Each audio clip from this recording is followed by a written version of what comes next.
Hello and welcome to Camp Xbox. As 2005 drew to a close, Microsoft had already released its new console, the Xbox 360, but the original Xbox still had some great games coming its way. One such game was Stubbs the Zombie in Rebel Without a Pulse, a console exclusive released during the Xbox's final years.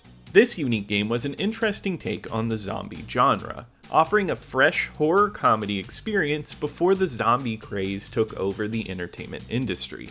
It was proudly built with the Halo engine, which provided a solid foundation for the game. I remember loving this game, and I recently revisited it and beat it. I want to tell you about its history, my feelings on it, and its lasting impact. All footage today was recorded off of an original Xbox. I want to thank Camp Counselor the Grizzled Ancient for this recommendation, and I also want to thank the rest of my YouTube channel members. Thank you all for your support, and let's go ahead and hop into the history of this game. Relieving the pressure in his head. I'm too young to die! That is just sick. Wow, you sure calmed him down. He's not even twitching anymore. The story of Stubbs the Zombie began with the departure of Alex Seropian, the original co-founder of Bungie, in 2003. Following the success of Halo, he wanted to prioritize his family, but he was also unhappy with the game development process. He believed that game companies could be managed more effectively. By establishing his own company, Wide Load Games, he aimed to employ more contractors who would be compensated according to their effort rather than their time. A core team of 10 individuals, some of whom were former Bungie employees, would be responsible for generating the game's concepts and creative ideas. In 2003, the idea for Stubbs the Zombie was born and unveiled to the world in 2004. The concept was simple: to put a spin on established horror tropes and ideas. What if Resident Evil were played from the perspective of a zombie? The idea was funny, and the team at Wide Load wanted to lean into the jokes, making the game a dark horror comedy. However, the team faced stumbling blocks along the way, leading up to the game's release in 2005. Many contractors needed to be trained on the Halo engine. Additionally, Wide Load needed more producers to handle the massive number of contractors working on the game, leading to more chaos than expected. They also hoped to avoid a crunch period where they would have to work long hours to complete the game because they had contractors, but the chaos of everything caused that crunch time. Fortunately, Wide Load's game Stubbs the Zombie was eventually published by Aspyr Media. The game was first released for the original Xbox on October 18, 2005, with a PC and Mac release following the next month. Despite facing development challenges, Stubbs was expected to be a fun and well-made game. As a young horror fan, I remember being mesmerized by this game's cover at Hollywood Video around 2005. The image of a cool zombie smiling as he's about to have a light snack called to me. The logo built with the Halo engine also caught my attention since I was a fan of anything related to Halo. I rented the game and loved every moment of it, even getting some co-op time back in the day. However, it's been a while since I played this on my original Xbox, and recently a camp counselor recommended it to me. So it was time to dive back in, and let me tell you how it is. I think we're moving a little fast. Relax, baby. Ted would have wanted it this way. I watched him die. Yeah, like 3 hours ago. Don't live in the past, Judy. It's time to move on. Oh, Ted. Fred.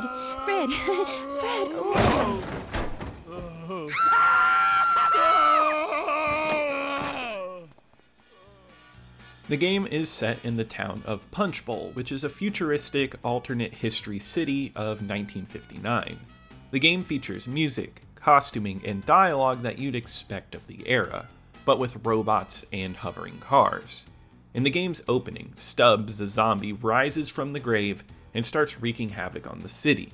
What begins as a small brain eating of a teenager snowballs into the entire downfall of the city of Punch Bowl.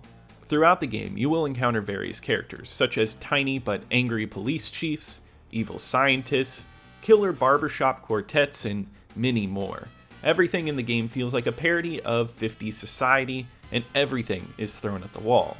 Jokes are going on quickly, and if one joke might not land, expect 2 more to be funny. The titular character Stubbs carries the game on his shoulders. His grunts and actions are bizarre, and it's not something you'd expect from a video game. It does things like a zombie parody of Patton to needing to take a pee in the water of a dam. You're always doing something odd, which keeps the energy of the story strong. Some levels in Stubbs the Zombie feels episodic and disconnected. As Stubbs is a zombie, he roams from one area to another, but this doesn't mean he doesn't have a mission.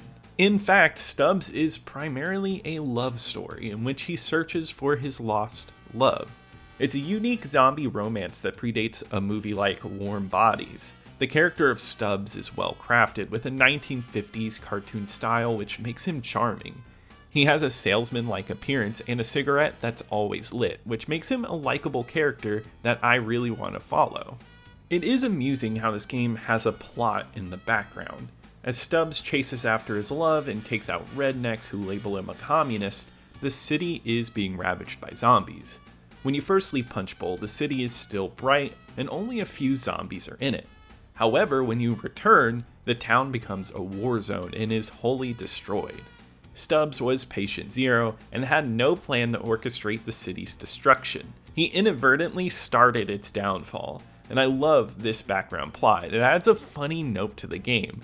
Many games would have focused on the city's destruction and managing a zombie army to kill humans. However, Wide Load took the more interesting option and wanted us to follow a lovable character who isn't even associated with the downfall of this world for the most part. The game works towards a hilarious reveal at the end and is definitely worth playing through and beating it. Wide Load took a lot of creative liberties with an odd concept and successfully incorporated many absurd ideas into its world and plot. The game's world is fun to explore, and while the levels may feel disjointed at times, they are still enjoyable to follow. I love the anticipation of what wild character or set piece the game is going to throw at me next. It's genuinely funny, and this is something worth following in itself. The plot is inspired and leaves me wanting to see more of it in a sequel of some kind.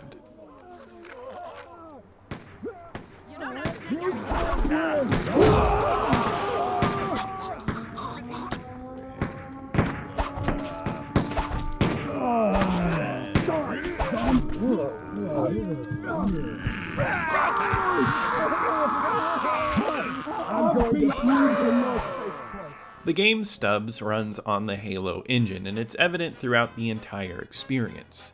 The game's quality is apparent even from the main menu, where you create profiles and select missions, and it looks just like Halo. Unlike Halo, however, Stubbs takes place from a third-person perspective. The game throws you right into the action after Stubbs leaves the ground and introduces you to the game's mechanics in a great introductory level. To kill enemies, you need to hit them long enough until they're dazed and then bite them in the head, refilling your special meter for all your signature moves. Killing or hitting enemies turns them into zombies, but you're the leader. With a whistle, you can control where they go, and though they're weak, if you build up an army, they can be relentless.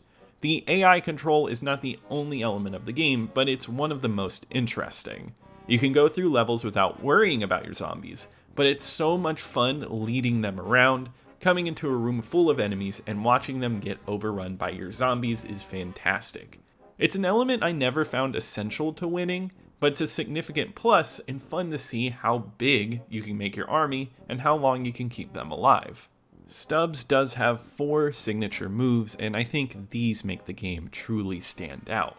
The first is the Gut Grenade, which functions similarly to the Plasma Grenade from Halo.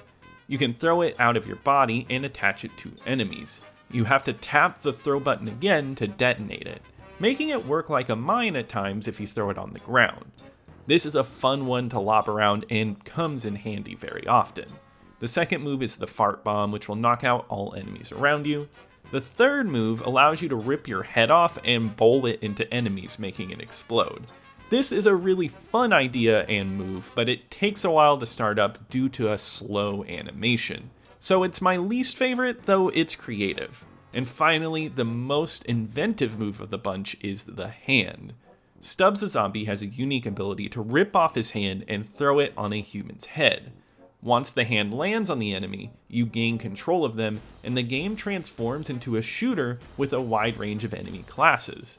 This adds so much variety to the game. You can access plasma pistols, machine guns, and rocket launchers, which turn the game from a simple slap around enemies style game to a full-fledged shooter where you can control units.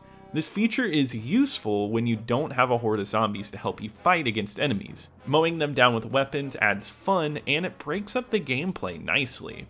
Wide Load has done an excellent job of breaking up the gameplay into interesting pieces. Each level offers a lot of interesting small elements that makes every moment stand out. For instance, there's a boss battle that is a Simon Says dance-off, a section where you have to take a pee in a dam and you have to protect yourself from incoming hordes, and another where you have to drive zombies around to conduits to charge up a dam. The game does so many odd gameplay things that it's easy to pick out and remember each level, especially considering the variety of locations you go to. All of them have something fresh and unique that sets them apart. They focus heavily on vehicles in some parts of the game, and they all handle as you'd expect if you've played Halo before, where the stick controls most of the movement of the vehicle. The driving mechanics are smooth, and controlling the tank towards the end of the game is satisfying, even though there isn't much time for it. At the same time, I like most of the game's levels, but a few do fall short for me. Some are just straightforward walking, making a horde, and occasionally possessing enemies. It's still fun, but areas like the farm for the most part feel a bit plain and can become monotonous. It's the same with the interiors of the dam, which are just simple rooms. This stems from the sheer variety of gameplay and locations, so it doesn't have the same spark while playing when you get to areas like the later government building level. Luckily, this game just took me around 6 hours to beat, which is the perfect length. It never overstays its welcome, and most of the game is a fun, creative blast. Stubbs the Zombie offers a refreshing gameplay experience even today with its various innovative elements. The combat system is excellent, and building up zombie hordes is satisfying. The possession mechanic adds to the fun, particularly in the retro 50s sci-fi world setting. Most levels in this game have unique features that make them stand out, and navigating them on foot or in a vehicle is enjoyable. The game also offers a co-op mode, which I have played and have found excellent, and it really helps out with some of the difficulty spikes. Although the game can get challenging at times, having a partner go through it makes it easier and more enjoyable. This game takes creative risks, and it's one of the more imaginative games on the console. It's a horror game flipped on its head with so many wacky elements, and it's so much fun to play. I'll clean up these streets!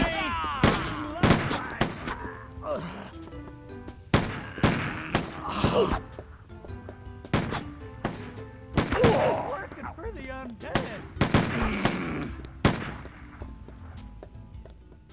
Stubbs the Zombie released towards the end of the original Xbox's lifespan, and I feel like it does a good job using the console's technology. It supports 480p, resulting in crisp visuals with great definition of character models. The game's art style is a defined retro 50s aesthetic, characterized by vibrant colors and a nostalgic feel. This style, while not aiming to mimic reality, is cohesive and matches the game's theme. The permanent film grain, which is a feature I usually don't love to see in games, adds to its look and fits with the game's style. The between-level interstitial art also complements the overall design. Match that with an amazingly gory look with head explosions and limbs blowing off. It's quite disgusting, but if you love good video game gore, this game delivers. As I mentioned before, this game has a Halo vibe to it. If you've played enough of the Xbox Halos, you can sense it in the level design and small details such as doors and hallways. It's intriguing to observe, and you can feel it on the large levels too. While not as large as an open world game, some of the levels are massive expanses allowing you to control zombies. The visuals are fantastic, and the draw distance is impressive.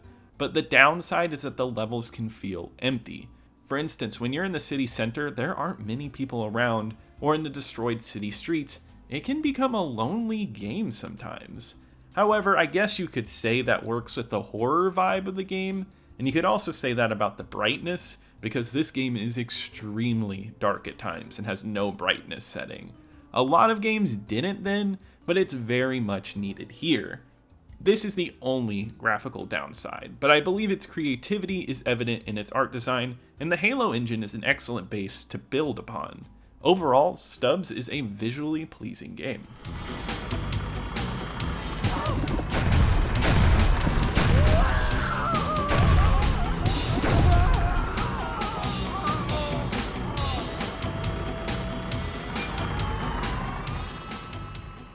The audio in Stubbs is one of the game's strongest aspects. From the main menu and throughout the rest of the game, players can enjoy an excellent original soundtrack featuring 50s bubblegum pop classics such as Mr. Sandman, My Boyfriend's Back, Lollipop, and my personal favorite, Earth Angel, which is performed by Death Cab for Cutie. All of these songs are covers, and the game also includes excellent performances by acts like Cake and the Flaming Lips. The soundtrack is fun and a wonderful compilation on its own, perfectly setting you in the game's era and mood. Unfortunately, I can't play these songs for you, but I highly recommend checking them out. There's also some fantastic original compositions that fit a surf rock vibe that works for the game, and it's composed by Michael Salvatori, who helped compose the Halo games. The music in this game is accompanied by fantastic voice work that blends well with the game's ironic tone. The voice actors deliver some silly lines and plenty of jokes about communists, but they do so with such skill and authenticity that it adds to the game's overall charm. The protagonist Stubbs is also excellently portrayed, even though he can only grunt and bite. His grunts are perfectly timed, and he delivers some great moments throughout the game. The voice actor somehow gives him an impressive sarcastic tone, considering he's a zombie. The sound effects in this game are also noteworthy, with the sounds of zombies and biting being visceral. It feels like the best zombie moments from horror movies have been captured in the sound here. The game's sound effects are funny yet brutal, which is a combination that works well for the game's overall theme. The sound here is excellent, and the original soundtrack is definitely worth checking out on its own. Huh. Ain't that a kick in the hip?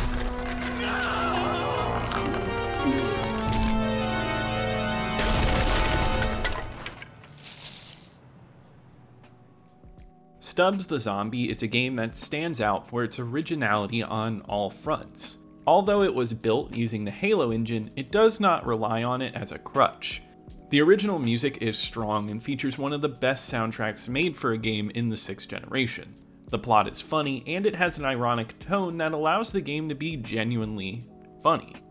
The town of Punch Bowl is wonderfully explored through the plot, and seeing its destruction in the background is an enjoyable plot device. The graphics are also impressive with a great art style and good definition. However, I did find the visuals a little too dark, and there are some empty moments that lead it to be a little mundane at points. Fortunately, this was a small part of the gameplay, and at just 6 hours long to beat it, it remains strong through most of it. Overall, it is a creative and interesting game that has stood the test of time. On my ranking list, Stubbs enters into the top 20 at number 16. I put it under Splinter Cell because I think Splinter Cell is a more substantial experience, but it goes above Getting Up because I feel like I enjoyed the whole experience of Stubbs better. I see another one. Time for batting practice.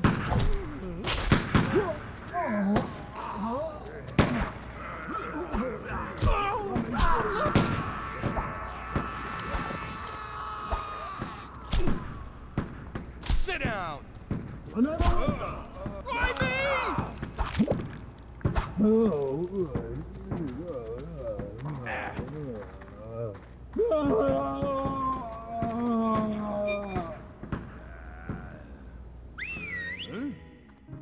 After its release at the end of 2005, Stubbs quickly gained a cult following. It was a unique and strange game that stood out among others at the time. On Metacritic, it has an average score of 75, which is generally favorable. Most reviews were positive or above average, with a few exceptions like Eurogamer, which gave it a 4 out of 10. However, most outlets like IGN and EGM gave it an 8 out of 10, praising its lightheartedness. In their holiday 2005 edition, official Xbox magazine gave it an 8 out of 10, loving the camp, but criticizing the lack of enemy variety. At the end of 2005, as the new generation of gaming was looming, it was refreshing to see something so bold and fresh. However, it wasn't a huge commercial success, and no sequel was made, despite hints that one was in the works. Wideload, the game's developers, went on to work on other projects like Hail to the Chimp. After a Disney acquisition, they focused on developing mobile games and eventually closed in 2014, marking a sad end to an original company. The allure of Stubbs, a game that was one of the best kept secrets of the Xbox, still sticks around. Although it had a PC release, it felt perfect with the Xbox. People who loved the game were very vocal about it, which is one of the reasons why we got a remastered release in 2021 for Stubbs, releasing on every major console at the time. This opened the door to this gem for many people, and I've played the remastered version, and I think it's fine, and it's well worth checking out. However, with this mass spread of people playing it, the opinion has kind of cooled off on this game. On Backlogged, it holds an average rating of 3.2 out of 5, with 572 people saying they've played it. In the reviews, you will find a lot of love and a lot of hate. It's a divisive game, but I happen to be on the camp that enjoys it. Like most cult classics, you have those die-hard fans and those who can't stand it, which I think always makes for some of the most interesting art. But that does wrap it up for today. If you enjoyed Stubbs or you're interested in Stubbs, be sure to leave a comment below. I would love to hear from you. Let me know what I should cover next. Also, leave a like as it helps me out in the algorithm. Subscribe to keep up with the Retro Xbox content. And I want to give a huge shout out to my YouTube channel members. Thank you so much for your support. But I'll see you here next time at Camp Xbox.